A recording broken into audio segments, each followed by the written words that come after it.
You are listening to One Nation Under Crime, a chronological, historical, true crime podcast. Each week, we go through our nation's history and discuss one case from each year starting in 1800. I'm Kayla. And I'm Leah. We've done it. What have we done? Christmas is over. Shoo. We've done it. It's I'm over. 1 week closer to Disney. 1 week. So it's 2 days after Christmas now. Now that y'all have made it to this point. Woohoo! How was it? Was it a good time? Of course it was. We'll let you answer. Go ahead. That sounds either fantastic or terrible, depending on what you said. So now we're almost to 2022. Fun Which, when you say out loud, times. 2020. 2022. Mm-hmm. I mean, it's a good, 2022 is an interesting year. It is a year that something is going to happen that will not occur for another 1,000 years. Yep. What's that? 1,000 years. February 22nd of 2022. It'll be 2/22/2022. Cool. It's the last time that'll happen for 1,000 years. But you understand what I'm saying. It's 2020. Yeah. Yeah, 2022. 2022. Mm-hmm. Like, you know. Yep. The sequel. So, no, but it's not a sequel. Yeah, let's look at it as a redo. Yeah. A redo. Yep. So, we have another interesting case. As always. For this week. It's a shorter case as far as the case goes. Okay. But. And however. I have put some information in here that is also interesting pertaining to our case. So. Okay. Only have really one source for this week other than Wikipedia. And that is the Saturday Evening Post. Oh. It's a good source to have. It's a good one. I agree. So let's get into the events. I'm ready. Of 1831, January 1st, William Lloyd Garrison began publishing The Liberator, which was an anti-slavery newspaper in Boston, Massachusetts. Very nice. January 3rd, the first U.S. Building and Loan Association was organized in Frankfort, Pennsylvania. January 15th, the first U.S.-built locomotive made its first run pulling a passenger train. March 2nd, John Frazee became the first U.S. sculptor to receive a federal commission. March 6th, Edgar Allan Poe was removed from West Point Military Academy. Oh, dear. For why? For why? So, our next one, April 18th, the University of Alabama was founded. I like that school. April 21st, you have a tie to this school as well. New York University, or NYU, was founded in New York City. I like that school too. You know someone there. I do. July 4th, America, or as most people may know it, My Country 'Tis of Thee, was sang for the first time in Boston. Which is to the tune of God Save the Queen. Yes, it is. My mother always reminds me of that. Of course she does. August 7th, the American Baptist minister William Miller preached his first sermon on the second advent of Christ in Dresden, New York, which launched the Advent movement in the United States.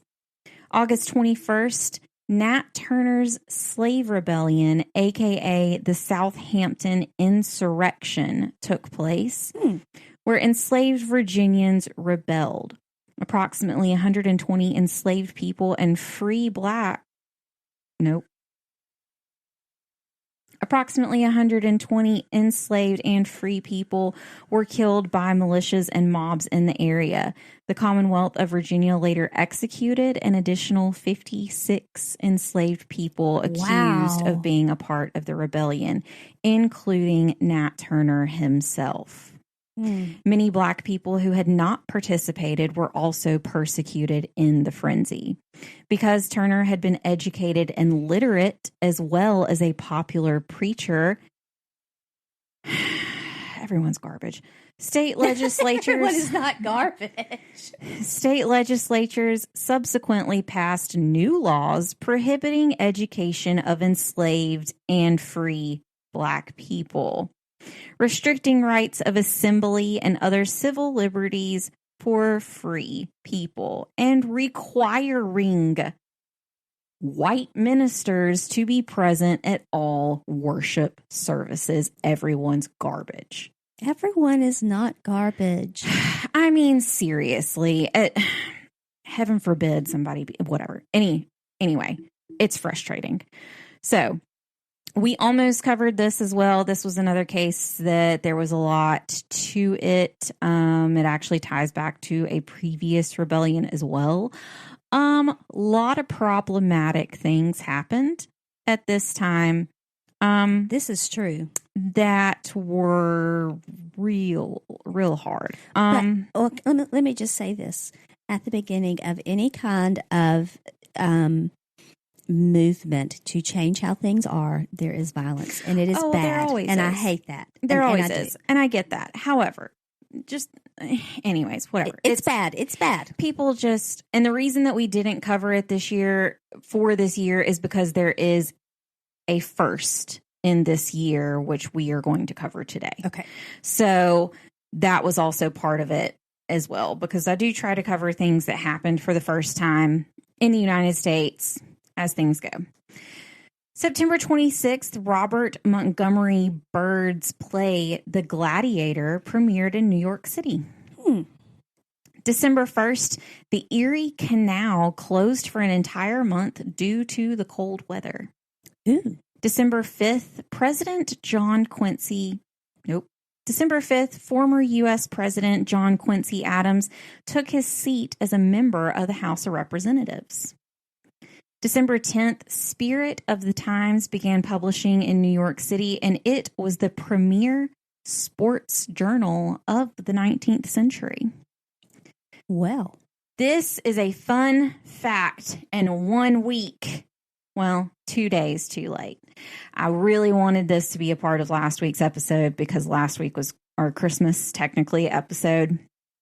But December 25th of this year, Louisiana and Arkansas were the first states to observe Christmas as a holiday. 1836, Alabama became the first state in the United States to recognize Christmas as a state holiday. Well, we were progressive. I know. And then Louisiana and Arkansas also recognized it 2 years after Alabama did. So, very interesting. Our births in 1831, January 2nd, we have Justin Windsor. He is an American writer, librarian, and historian. He was elected the first president of the American Library Association and the third president of the American Historical Association. Well, there you go. He was a Capricorn. March 3rd, George Mortimer Pullman. It's an interesting middle name. He created a Pullman train car, didn't he? Did he create a train car with beds? The American engineer and industrialist designed and manufactured the Pullman sleeping car. Look at me. I knew something. He is a Pisces. March 12th, Clement Studebaker. He is the American wagon and carriage manufacturer, and he was a Pisces. And yes, Studebaker of the Studebakers. Of Studebaker. Yep. Sure. July 8th, John Pemberton was born. Pemberton. First of all, he's a Cancer. I find that ingenious as to what he does. Do you know who John Pemberton is? I don't, but I have a feeling you're about to enlighten me. And all of our wonderful listeners. The inventor of Coca-Cola. Oh. Interesting, huh? I should know that. I went to the museum. That will be a USBS episode about the invention of Coca-Cola. John Pemberton was a bit of an addict, and that is how Coca-Cola got invented. So I went down that path for a little bit as I was researching. On July 21st, Martha Ann Maxwell was born. She is the first female American naturalist, and she helped found modern taxidermy. There you go. She was a Cancer as well.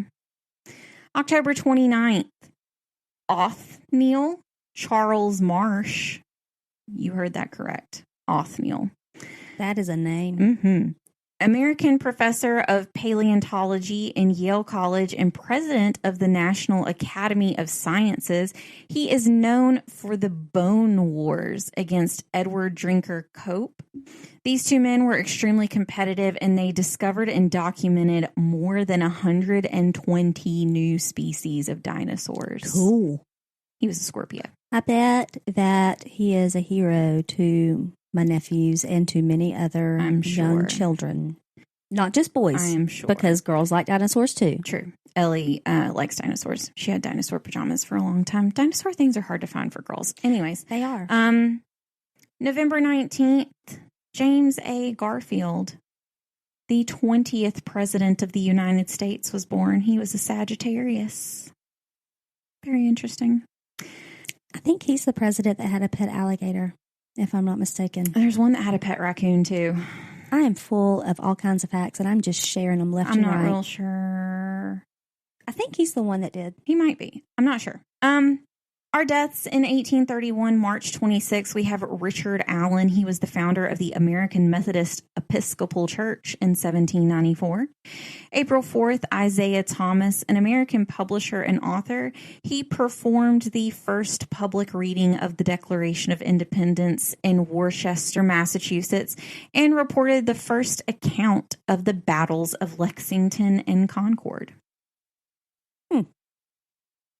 July 4th, James Monroe, the 5th president of the United States, died. And December 8th, James Hoban, architect of the White House, died. So March 19th of 1831, James Honeyman and William J. Murray stole the equivalent of just over $62 million. Whoa. From the Citibank of New York, and it is now known as the first bank heist in the United States. Well, that's intriguing. So, we're back in the Big Apple, and we've talked about it a good bit since the first episode. So this week, the beginning of the episode will be a little different. Instead of going into the history of the location, we are going to go into the history of the crime. Okay. By definition, a bank robbery is the crime of stealing money from a bank, specifically while bank employees and customers are subject to force, violence, or simply a threat of violence. This is specifically for robbing a bank branch or a teller at the bank. This is not in reference to the robbery of a bank-owned property like a train, armored car, or at this time, stagecoach. You know, I used to be a bank teller. Yes. Yes. That I was fearful of that happening. And my dad worked at the bank, and he was in a bank robbery. Really? Yes. Well, you know, I mean, so what's funny is I did not work at a bank. Arguably, I worked somewhere that could have been people were more likely to try and steal from because we did not have as much security, and that is a pharmacy. Yes, I was a pharmacy technician for quite a while, and one thing that our pharmacist always told us about, because there are, for those who aren't aware, which you might be aware, but there are different classes of medications. So a class 2 medication is something that is it can be highly addictive. It's very strong. That's where your oxycodones are, Adderall, fentanyl. Those kinds of things are labeled as a class 2 medication. You know, you also have your class 3s and 4s, which are going to fall under the lines of like hydrocodone, what you like Loratab, that kind of things. Right, which my husband's not allowed to have. And then, you know, Xanax, Klonopin, those kinds of things all fall within that class 3 to 4 system as well. But a class 2 medication is very strict in dispensing. You have to be very careful when you do that. They are in a locked cabinet that is to remain locked unless you are physically in it getting something out. Right. And, you know, at a pharmacy, if you even pay attention for a little bit, you can kind of see where medications are because the pharmacy is always like wide open, like there's glass everywhere. And, you know, you can see to the back. And depending on the pharmacy that you work at, some things might be in alphabetical order. Some things might be in order of what they're for. Where I was at, it was where they kind of what they were for. So, like all the birth control was together, all those things, you know, like different things like that. Injectables were together, kids, antibiotics were all together. So those kinds of things. And one thing that our pharmacist always told us, she said, if we're ever robbed, there was a button under the counter for us to push. But she said, if we're ever robbed, push the button, open the cash register, get the keys, and open the C2 cabinet. And she said, I don't care if you hand them a grocery bag to put all the drugs in. Show them what they're looking for and just stand to the side. Yeah. She's like, it's not worth it. Yeah. She said, it's not worth it. And that's what they, in our training, that's what they said. Do what they tell you to do. We're insured. And they said, you know, if they tell you to lay on the floor, you know, try to remember as much as you can safely. You know, if all you see is their shoes, try to remember their shoes. Exactly. You know, that was how Richard Ramirez, the Night Stalker, was caught, was because of his shoes. Yeah. I mean, that's what they told us. Just so, you know. Yeah. Any time like that. And we were not robbed while I worked there. After I left, someone broke in through the drive-through window at night when it was closed.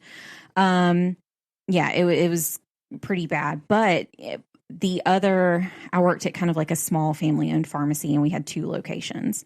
And the other location, there's a truck that comes by, and that truck is what delivers the medication. And it's all in these massive totes that are all zip-tied shut. Like, you can't open them. You know, you have to sign for all of it. The pharmacist has to sign. That truck was pulled up to the other location of the pharmacy that I worked at. And while he was sitting there getting out to get the medications out to take them into the pharmacy, he was robbed directly behind the pharmacy. So yeah, any instance like that when there's a chance to be robbed, just give them what they want. Yeah.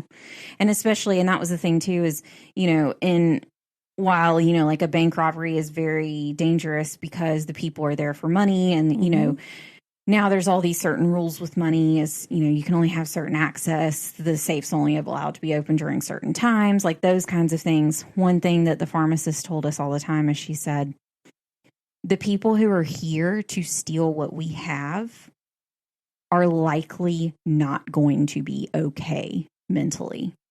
She said they will likely be people who might have, you know, could have an addiction issue. And she said, please understand the desperation of someone in that state of mind. And that is why it is not like, it's not, you know, they're not thinking don't clearly. Reason, don't, you know, nothing, just do what they ask and go like, and it is kind of scary though, working in one of those places where you just kind of, because we did have people that came in that, I mean, they were kind of like, I was nervous. They gave you vibes. Yeah. And I was like, ooh, like, I don't like it.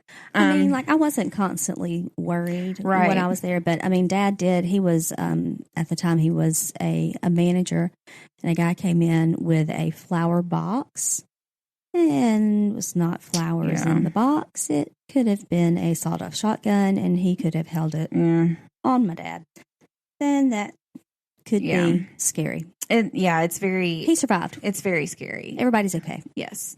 And the pharmacy that I worked at, like they did get robbed when I did not work there anymore, but everybody was fine. And there were cameras everywhere. Like, it was not somewhere that, like, you should have done that. Like, there were cameras everywhere and an alarm system. And, like, it's well, these guys got caught too. Yeah, it's insane. So, a heist which is a little bit different. So robbing a bank, we talked about, if it's a robbery, it's usually a physical location. It's not going to be like when somebody, steals an armored car or things like that. And then a heist, there isn't really so much a definition for a heist, but it's typically viewed as a more elaborate scheme. Like Ocean's 11. Y'all know how I love my comparisons. Oh, dear. Think of it as the difference between Catwoman and the Joker. Catwoman is typically sneaking into the bank under the cover of night, like slinking around the corners and shadows, and she's like in and out before anybody knows. Then there's the Joker, who just plows through the front of the bank in an armored truck in broad daylight with machine guns and a crew outfitted with Ronald Reagan masks and ready to take out a SWAT team if necessary and steal everything. So these really aren't definitions per se of the two terms, but they are general understanding. So like a heist is generally just going to be something that's very crafted. It's not going to typically, like I said, with Catwoman, she's at night. Nobody's going to really be there for there to be intent of harm or violence. It's just kind of get in, get out. Right. Whereas, other ones, you just go through the front door and hold somebody up. Like, that's a little different. That's when you get into robbery. So we're going to get into the law. Y'all have probably figured out by now that this is one of my favorite things to do, probably why people say I should be a lawyer. But according to the Federal Bureau of Investigations, the FBI, for those who don't know, the Uniform Code Reporting Program, robbery is, quote, the taking or attempting to take anything of value from the care, custody, or control of a person or persons by force of threat or by putting the victim in fear. Not even in violence, just putting a victim in fear. However, burglary... Nope. Easy for you to say. However, burglary is, quote, unlawful entry of a structure to commit a felony or theft. So I guess you could say, like, a heist would fall under the burglary category if no one is there to harm. Mm-hmm. So under federal law, bank robbery in the U.S. is defined in its entirety and made illegal due to the statuses set forth under Title 18 of the United States Code, in case anybody's wondering. This is the main criminal code of the federal government of the United States, and Title 18 specifically deals with federal crimes and criminal procedure. It is under subsection 2113, bank robbery and incidental crimes. This section specifically breaks down the exact sentences, fines, or punishment for different levels of violating the code. So you could rob the bank but not have a weapon, and that's completely different charge than if you rob the bank with a weapon or if there's people there or not there. So it's a lot of different ones. Most of them entail fines, but they go all the way up to a maximum sentence of 25 years, life imprisonment, or death. So, there's a bit of a scale there. Correct. I'm not going to go into it much further on the law side because I know it can be overwhelming and boring, so I'm not going to continue. But if that is something y'all would like for me to go more into, I'll be more happy to do so in the future. As I've said before, I'm interested in law terminology, but the reason that I do this is back when I started listening to true crime podcasts, there were a lot of terms thrown around that I didn't really understand, and I would kind of use context clues to the best of my knowledge to understand what it was and move forward. So now that we've done that, we are going to go through some bank robberies, burglaries, and heists that are the most infamous in our history of the world. Before we get into our case today. I bet Bonnie and Clyde make an appearance. Nope. Really? Really. So, we're going to take a trip down under and go back to September 14th of 1828. 5 men dug through a sewage drain, and I just put ew. Yeah, pretty nasty. in George Street, Sydney, and stole the equivalent of $13 million in promissory notes and coins from the vault of the Bank of Australia. It is coined, get it? Coined, as the first bank robbery in Australia and is still the largest in Australian history. We'll head back stateside to Malden, Massachusetts on December 15th of 1863. A man walked into a bank, shot the bookkeeper, who was only 17, and stole the equivalent of $110,000. The bank offered the equivalent of $132,000 as a reward for the arrest. This is the first armed bank robbery in United States history. Over in the Russian Empire, on June 26th, just a few years away from a really important day, in 1907, my birth, of course, a bank heist took place known as the 1907 Tiflis bank heist, or the Great Bolshevik bank heist. It resulted in 40 deaths. Oh, my. 50 injuries, and the theft of just over the U.S. equivalent of $4 million. Mercy. Vladimir Lenin, who was actually the founder of the Bolsheviks, and Joseph Stalin were the two main organizers of the heist. The plan was to intercept a treasury shipment, and Joseph Stalin is known as Russia's greatest bank robber. However, the largest bank heist to ever occur. What year do you think it would have happened? To ever occur? 1915. 2003. Oh, well, I tried. This was an interesting one. The Central Bank of Iraq robbery was said to be orchestrated by Saddam Hussein and was carried out by his son, Qusay. The total amount stolen is the equivalent of $1 billion. Wow. And it was all in cash. Oh, my. On the list of the top 10 biggest bank robberies in U.S. history, the U.S. barely made the list at number 10. The robbery of the United California Bank took place in 1972, during which $30 million were stolen from the bank's vault. Led by Emil Dencio, it is said that the heist was well practiced and executed, and that they might have gotten away with it if they didn't make one very large mistake. Oh, dear.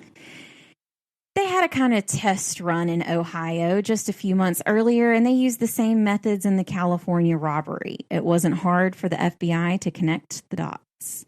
The FBI learned of the townhouse used as headquarters, which had been rented out by one of the gang members. A search initially found nothing until the dishwasher was checked. Oh, no, the dishwasher.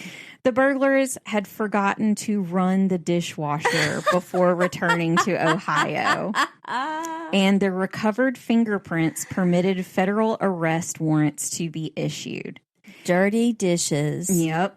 This led to the arrest and conviction of all the burglars, along with recovering most of the stolen money as well. When most people think of robbing banks, what is the first image that comes to mind? When you think of a bank robbery, what is your first image that comes to mind? Because I know what the general consensus is. Balaclava and a gun. No. That's the first image I think of. Think Tombstone. Think the West. Most people will think of like an old West bank robbery. They like run in, grab the bag with the seemingly very large money sign on the side of it. Okay. And like trail away, Okay. Because that's what comes to mind. Well, masked man and a gun is what I think. I put, for many, it's the Wild Wild West. I might have had a couple of drinks while I was writing this. So after Wild Wild West, I put Wild Wild West, Jim West, Desperado, Refrado. I got it in my head. I thought six running this for the Guinness. Buffalo Soldier, look, it's like I told you. Any damsel I see in distress, get out of that dress when you meet Jim West. Anyways, I might have liked that movie a little bit. And who doesn't love Will Smith? Anyways, I mean, that was a fun movie, I have to say. It was a very weird, funny movie because it was very odd. It was quirky, and but I it love was a funny. Quirky movie. Look, Will Smith is just funny. Will Smith is so funny. I love him. Yes, love Wild West. So, however, the Foundation for Economic Education researched this and figured out that the mental image of a Western bank robbery was mostly a myth. Because between 1859 and 1900, 41 years for those of you doing the dishes, or painting, like we know Amy is right now. Hi, Amy. Hi. If y'all don't know her, anyways, she follows us on Instagram. She has amazing art. Beautiful. She lives near us. So hi, Amy. There were less than 10 bank robberies in 41 years. But all the Western exactly movies, always portray just like somebody, shooting up the bank and taking their little canvas bag with the money on it and sneaking out. Or you think of the Hamburglar. Honestly, I did not think of the Hamburglar. I mean, if I'm stealing anything, it's going to be hamburgers, honestly. I mean, give me a cheeseburger and some McDonald's fries, and we might be able to talk about something. But Chick-fil-A fries. Oh, that's true. Unless it's Sunday. Or Milo's fries. Oh, Milo's fries are so good. Again. Sorry. Tangent. Sorry. The study was completed before most states and the Library of Congress started publishing their historical backlog of newspapers online. Bank robberies might have been uncommon, but the number is for sure more than 10 because they just didn't have all the records there yet. This next part is a case that we are going to get into later, sometime I think in the middle of 2022, maybe. I don't remember. On February 13th of 1866, the James Younger gang robbed the Clay County Savings Association in Liberty, Missouri. This was the first successful daylight bank robbery during peacetime in the United States. There were daylight robberies before this that were successful, but they were the cause of the Civil War. So that's why this was the first one during peacetime. Gotcha. On December 21st of 1911, 2 armed men of the Bonnet Gang intercepted a bank messenger outside of... Okay. I looked this up. I did it a few times in my head. This is the time. This is your moment. They intercepted a bank messenger outside of the Société Générale in Paris. Sounds great. Right? Once they had the money, they hoped is not hopped. Once they had the money, they hopped into a stolen vehicle, and this has been described as the first successful use of a getaway car during a bank robbery. Very cool. During the 1920s and 1930s, bank robberies took on a steep incline in the U.S., and this led to the formation of the Federal Bureau of Investigation. This era of bank robbers included the likes of John Dillinger, Pretty Boy Floyd, Machine Gun Kelly, Bonnie and Clyde, and Babyface Nelson. See, Bonnie and Clyde did make an appearance eventually. Just not their story.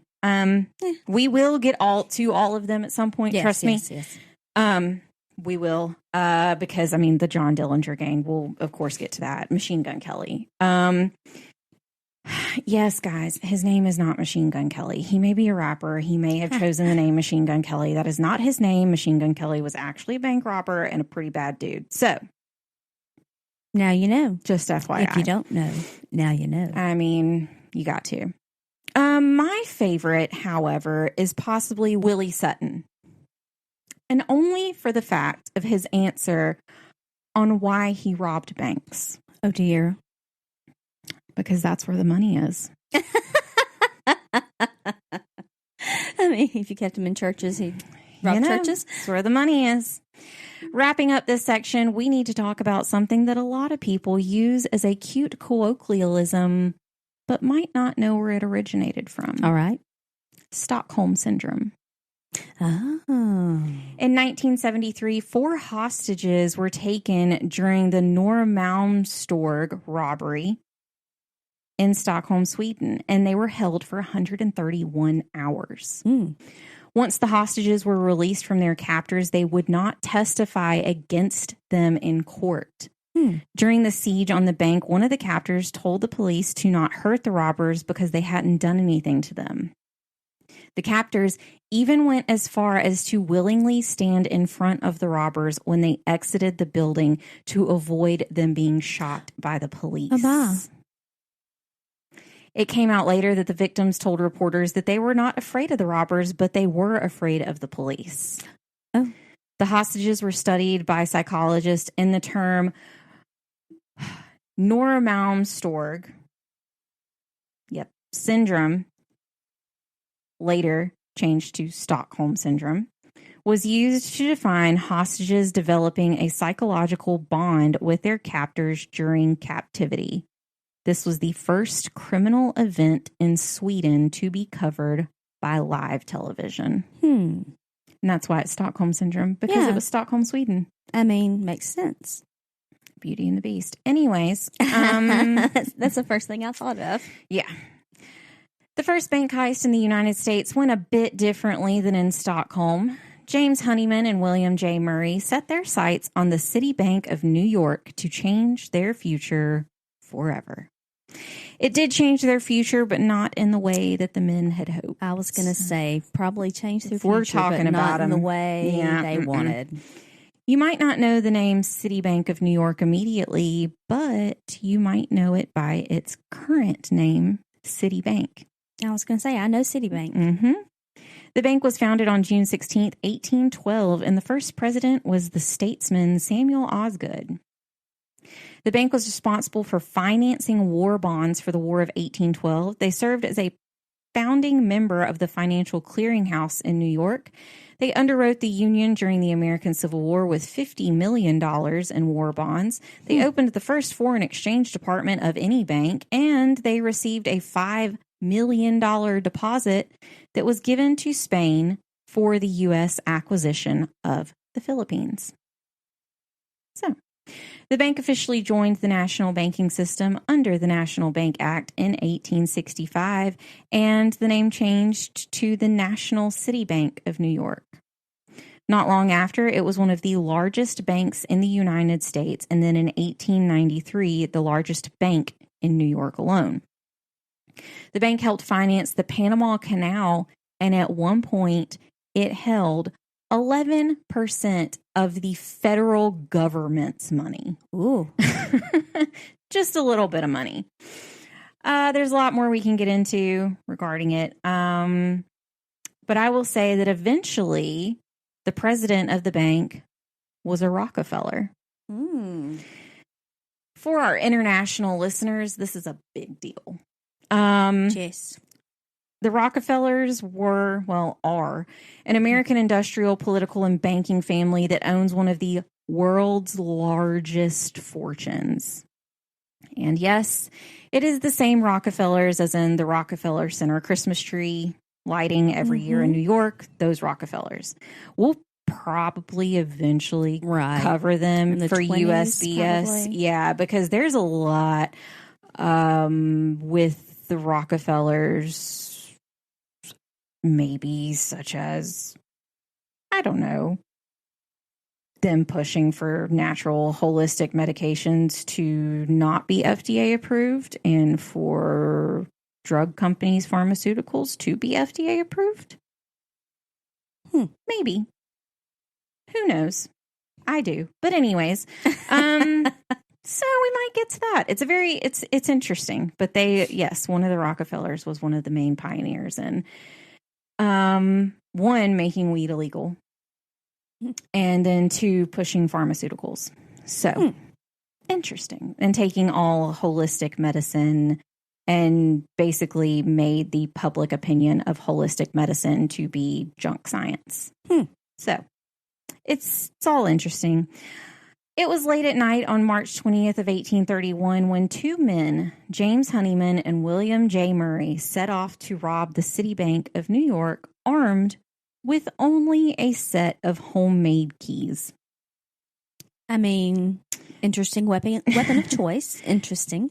The keys were duplicates made from a wax impression of the locks on the bank, and while they were likely not an exact match, they were close enough to get them into the building. Well. And they also were able to lock the door behind them once they got in.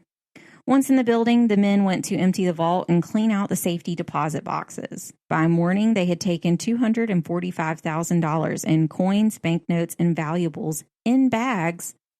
I'm assuming canvas bags with a money sign on the side of them. And then creeping around the corner. Well, now I will say coins are delivered in those canvas bags. Coins are delivered in them, but they don't just have money signs on them. They have other stuff on them. That's what I imagine. But they are delivered in canvas bags.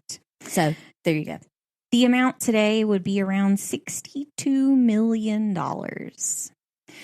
The men left the bank early in the morning and waited until the city night watchman had already gone off duty.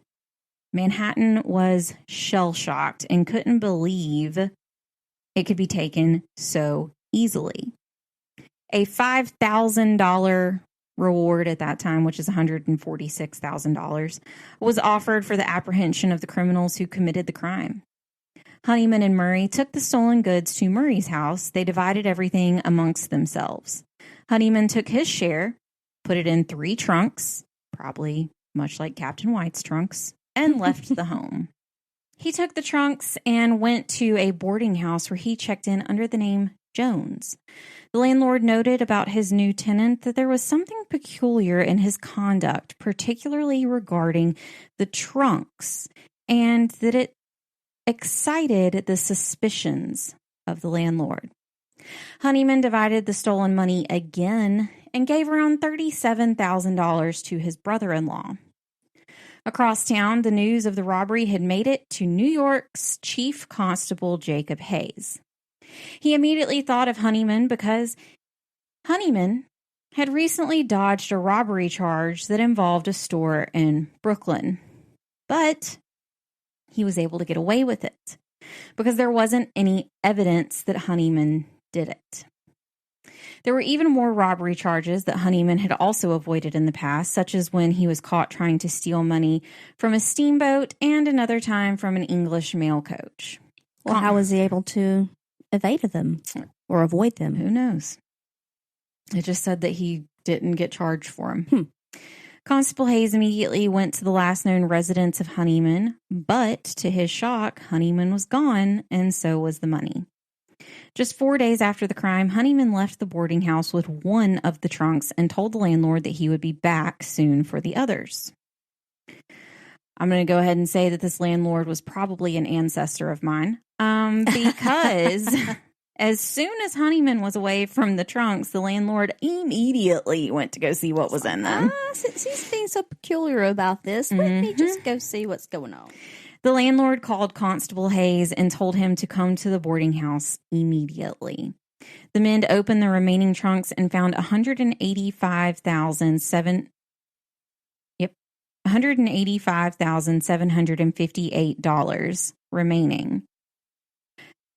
I had to do quite a bit of math to figure that out, and it's about $47 million today. Just a little bit. I mean, you got to think that the landlord probably scooped a few thousand off the top. As a reward for finding it. I bet he was hoping for a reward. I don't know. I don't trust him. Think the best of people, Kayla. Think the best of people. I'm just saying. Anyways. I'm just saying. Nah. Yeah. This is how I make a good team. So what do you do when this happens?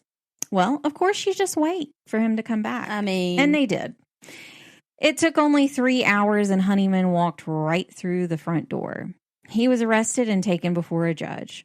Once Honeyman was in custody, the landlord recalled that he had another man visiting him. After describing the man in detail, it was surmised that it was his literal partner in crime, Murray.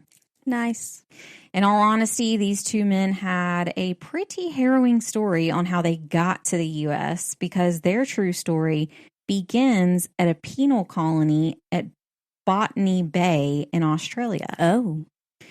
For those who are not aware of what a penal colony is, it is a settlement established overseas for punishing criminals by forced labor and isolation from society. The penal colonies in Australia were formed as an alternative to relieve crowding in British prisons.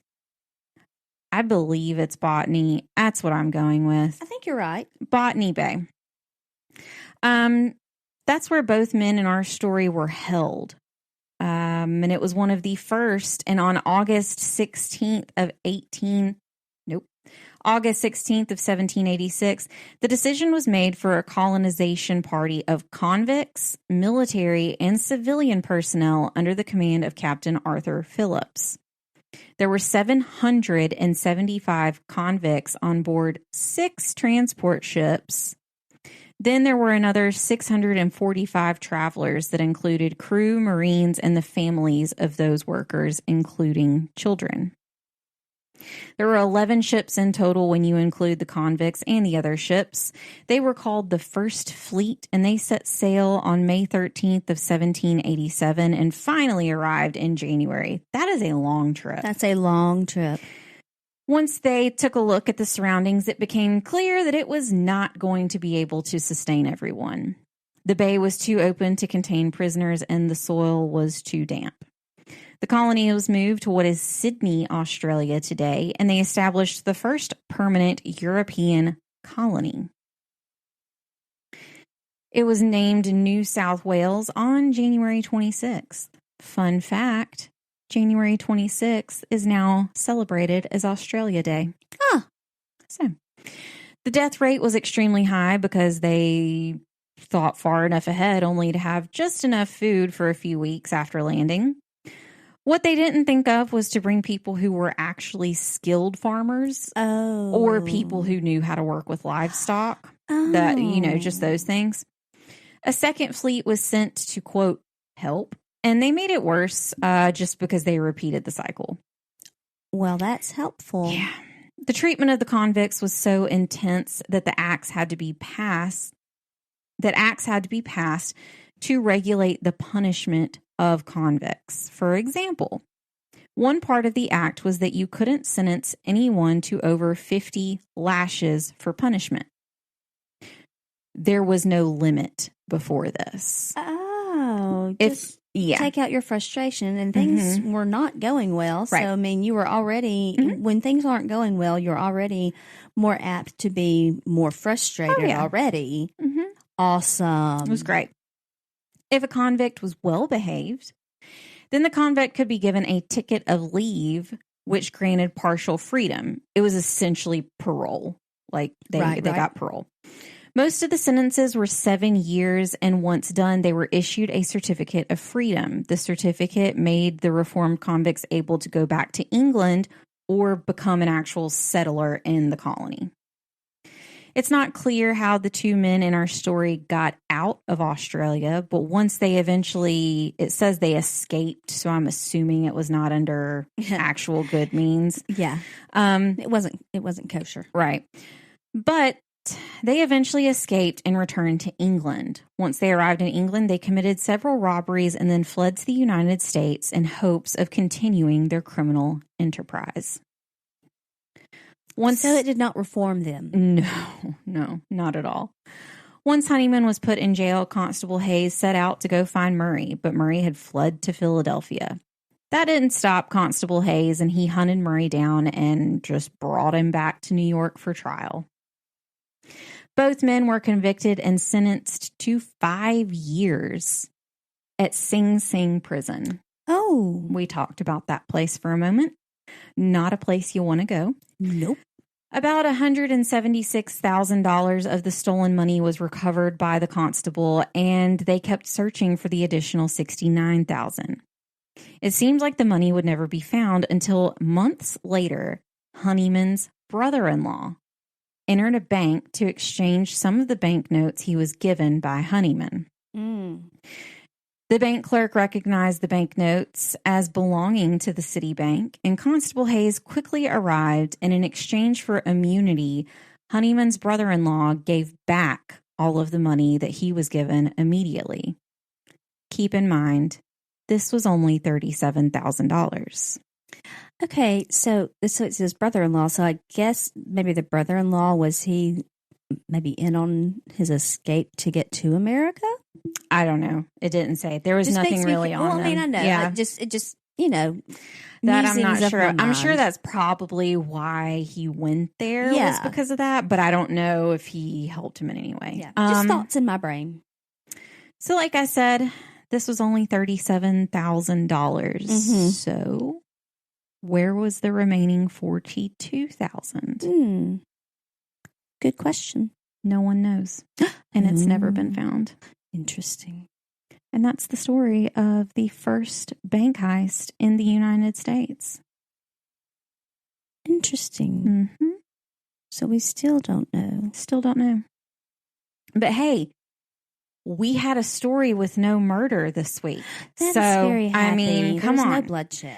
Well, unless you're in an Australia penal colony. Well, but none of our principal players. Correct.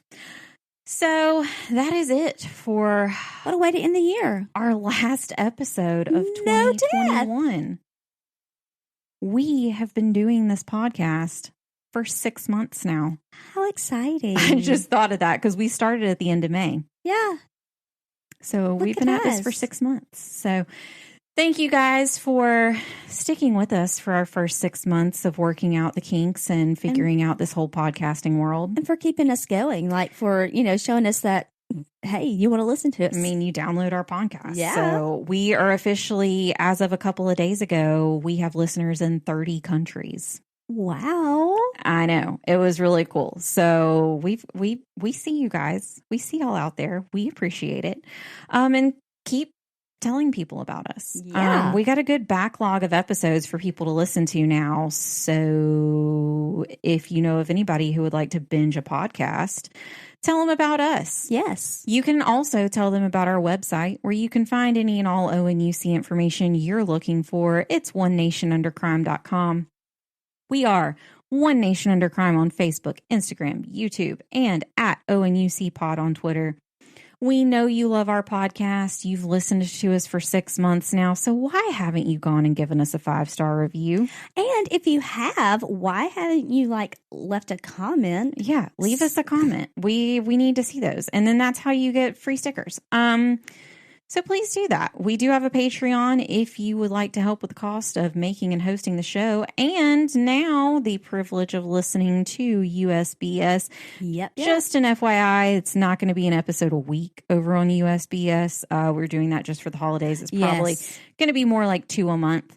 Yeah, we don't want to spoil you and get you to thinking that's going to be the normal. I mean, and unless we get a substantial amount of Patreon donors, which we are going to, Kayla's got to work a 9 to 5. So yep. I cannot write this many episodes. Yeah. It's a lot.